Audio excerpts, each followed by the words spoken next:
Welcome to the Banker Lamp. Please enjoy the video. In this video, I will explain how to use your Apple Watch Series 10. First, let's get acquainted with the basics. To wake your watch, simply raise your wrist or tap the screen. The digital crown, located on the side, is your primary navigation tool. Press it once to see all your apps, or press and hold it to activate Siri.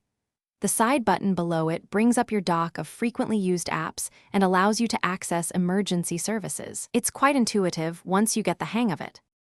Navigating your Apple Watch is straightforward. Swipe down from the top of the watch face to see your notifications, keeping you informed at a glance. Swiping up reveals the control center, where you can quickly adjust settings like Wi-Fi, airplane mode, and flashlight. To switch between watch faces, simply swipe left or right across the screen. A gentle tap on an app icon will open it, making interactions seamless and efficient for daily tasks. Your Apple Watch is a powerful health and fitness companion.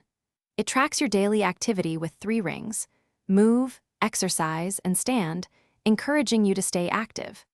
You can monitor your heart rate throughout the day and receive notifications for unusually high or low readings. The watch also offers advanced workout tracking for over 100 different activities, from running to swimming, providing detailed metrics to help you reach your fitness goals effectively. Personalizing your Apple Watch enhances your experience. Customize your watch face with different styles and complications to display information like weather or your activity rings. You can also change bands to match your style or activity. Remember to charge your watch regularly. It typically offers up to 18 hours of battery life on a single charge. Explore the App Store directly on your watch for new applications, expanding its functionality to suit your unique needs.